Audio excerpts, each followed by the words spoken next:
semuanya, perkenalkan nama saya Aulia Putri. Di sini saya akan menjelaskan tentang analisis korelasi produk moment person. Untuk yang pertama adalah pengertian korelasi. Korelasi ini adalah ukuran statistik yang menunjukkan sejauh mana dua variabel atau lebih cenderung bervariasi. Bersama-sama, korelasi ini mengukur kekuatan dan juga arah hubungan antara variabel-variabel tersebut. Nah, secara statistik, korelasi diukur dengan koefisiensi korelasi yang nilainya berkisar antara -1 hingga +1. Nah, jenis-jenis korelasi ini ada 3. Untuk yang pertama ini adalah korelasi positif.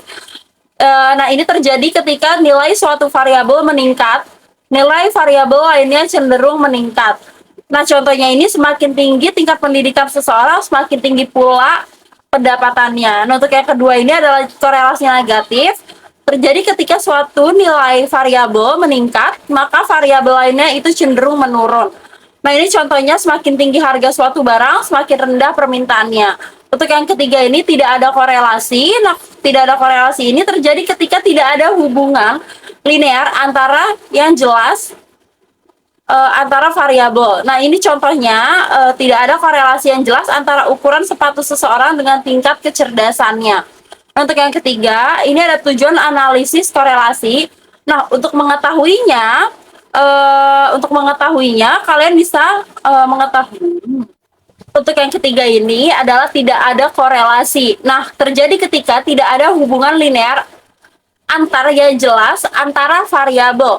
Nah, ini contohnya tidak ada korelasi yang jelas antara ukuran sepatu dengan tingkat kecerdasan seseorang. Nah, untuk yang ketiga ini adalah tujuan analisis korelasi. Nah, untuk mengetahuinya, untuk yang pertama seberapa kuat hubungan antara dua variabel, antara negatif dan juga positif. Nah, untuk yang kedua ini apakah hubungan tersebut signifikan secara statistik. Nah, untuk yang ketiga ini arah hubungan atau apakah meningkat bersama atau berlawanan arah. Nah, interpretasi nilai R ini adalah 0,00 sampai 0,19. Nah, itu korelasi sangat lama. Nah, untuk yang kedua ini 0,20 sampai 0,39 itu korelasinya sangat lemah. Dan untuk yang ketiga ini adalah 0,40 sampai 0,59 itu korelasinya sedang. Dan untuk yang keempat adalah 0,60 sampai 0,79 itu korelasinya sangat kuat.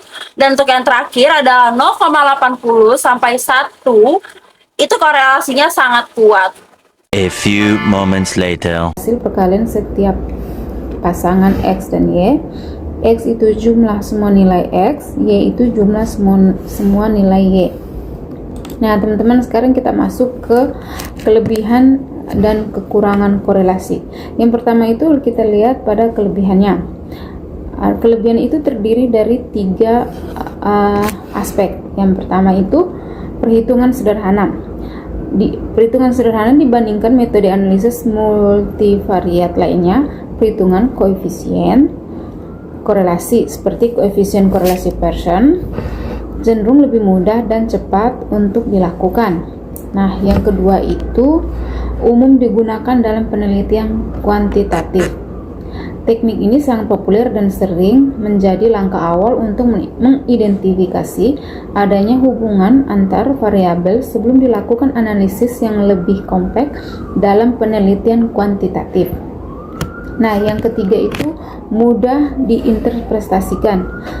Hasil koefisien korelasi atau nilai berkisar antara kurang dari 1 sampai dengan lebih dari 1, mudah dipahami untuk menunjukkan seberapa kuat dan sebagaimana arah hubungannya, positif atau negatif. Nah, yang selanjutnya kita masuk pada kekurangan. Kekurangan itu terbagi atas 3 bagian juga. Yang pertama itu hanya mendeteksi hubungan linear, bukan non-linear. Metode korelasi standar atau Pearson hanya efektif untuk mengukur hubungan yang lurus atau linear. Jika hubungan antara variabel bersifat melengkung atau non-linear, nilai korelasi bisa jadi rendah atau bahkan tidak terdeteksi, padahal sebenarnya ada hubungan. Nah, yang kedua itu sensitif terhadap outlier. Sensitif terhadap outlier itu data yang ekstrim atau outlier dapat sangat mempengaruhi nilai koefisien korelasi yang bisa menyesatkan interpretasi kekuatan hubungan.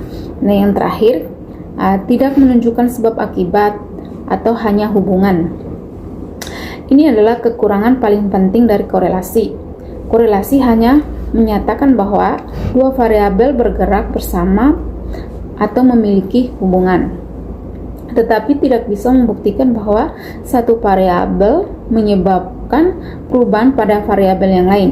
Untuk membuktikan sebab akibat, diperlukan analisis regresi atau desain penelitian eksperimen.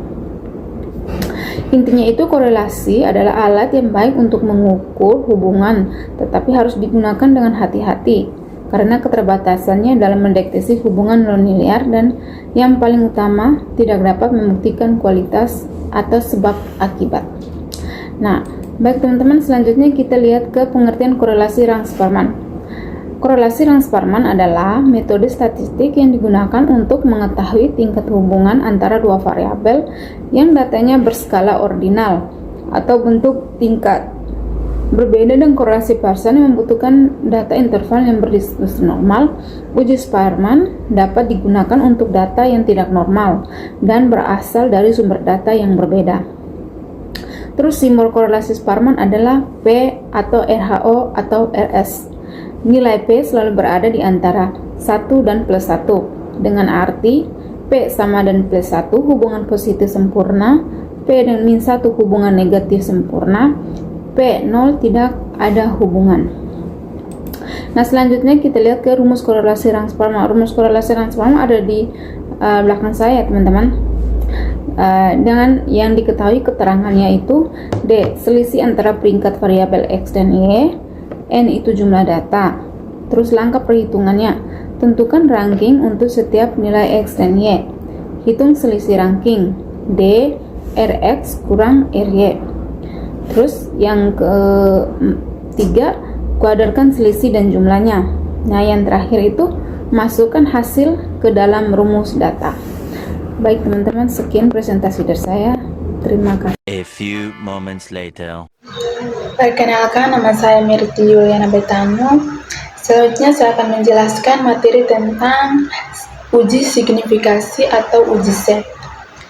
Rumusnya Z sama dengan P per akar 1 sama dengan N kurang 1. Jika Z hitung lebih dari Z tabel, maka H ditolak dan ada hubungan signifikan. Jika Z dihitung kurang dari Z tabel, maka H diterima dan tidak ada hubungan. Untuk tarif signifikan 5% atau 2 sisi, Z tabel sama dengan kurang lebih 1,96. Baik, selanjutnya yaitu langkah-langkah analisis menggunakan SPSS. Untuk menghitung SPS, ada langkah-langkahnya, yaitu ada 5, yaitu yang pertama, masukkan data X dan Y. Yang kedua, klik analyze correlation bivariate.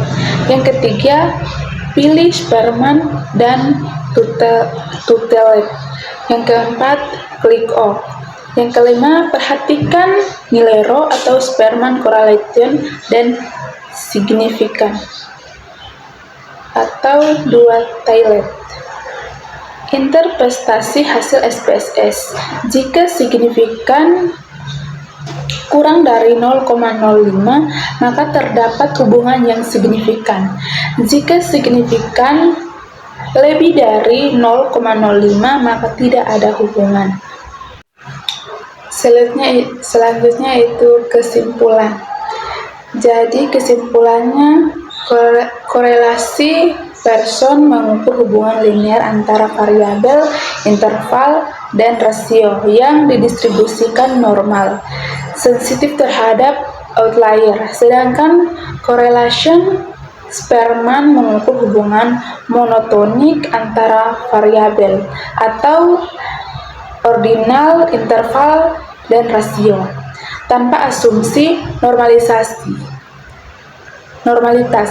lebih tahan terhadap outlier. Maka pilih Pearson jika asumsi terpenuhi dan fokus terhadap linearitas, dan pilih Sparman jika asumsi Pearson tidak terpenuhi atau fokus pada hubungan monotonik.